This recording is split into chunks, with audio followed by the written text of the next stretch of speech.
নমস্কার সবাইকে, আমি ডক্টর অভিদীপ নাথ আর আপনারা দেখছেন দাঁতের ডাক্তার।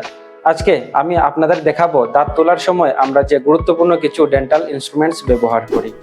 অনেকেই ভাবেন দাঁত তোলা মানে শুধু একটা ফোরসেপস দিয়ে দাঁত টেনে বের করে দেওয়া, কিন্তু আসলে দাঁত তোলার আগে এবং এক্সট্রাকশনের সময় বিভিন্ন ধরনের ইনস্ট্রুমেন্টের প্রয়োজন হয়। চলুন আজকের ব্লগে একে একে করে দেখে নেওয়া যাক। প্রথমে আছে মাউথ মিরর।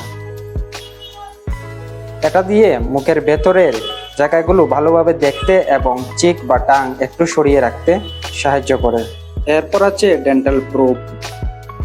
দাঁতের সারফেস এবং বিভিন্ন জায়গা পরীক্ষা করার জন্য এটি ব্যবহার হয়।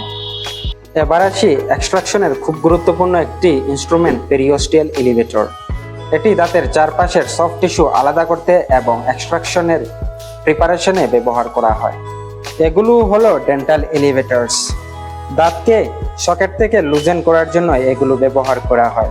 বিশেষ করে যেসব দাঁত ফোরসেপস দিয়ে সরাসরি ধরতে কঠিন, সেখানে এলিভেটরের গুরুত্বপূর্ণ ভূমিকা পালন করতে পারে।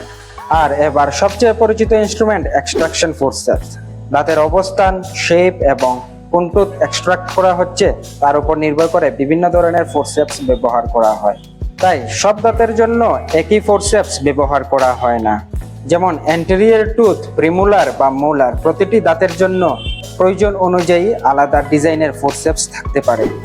তবে কিছু ক্ষেত্রে সিম্পল এক্সট্রাকশন যথেষ্ট নয়। যদি সার্জিক্যাল এক্সট্রাকশন প্রয়োজন হয় তখন আরও কিছু স্পেশালাইজড ইনস্ট্রুমেন্ট ব্যবহার করা হতে পারে, যেমন সার্জিক্যাল হ্যান্ডপিস, বোন ইনস্ট্রুমেন্টস, টিস্যু ইনস্ট্রুমেন্টস ইত্যাদি। তবে ইনস্ট্রুমেন্ট যতই গুরুত্বপূর্ণ হোক, তার থেকেও গুরুত্বপূর্ণ হলো প্রপার স্টেরিলাইজেশন এবং ইনফেকশন কন্ট্রোল। প্রতিটি পেশেন্টের জন্য ইনস্ট্রুমেন্টস প্রপারলি ক্লিনড, প্যাকড এবং স্টেরিলাইজ হওয়া অত্যন্ত জরুরি।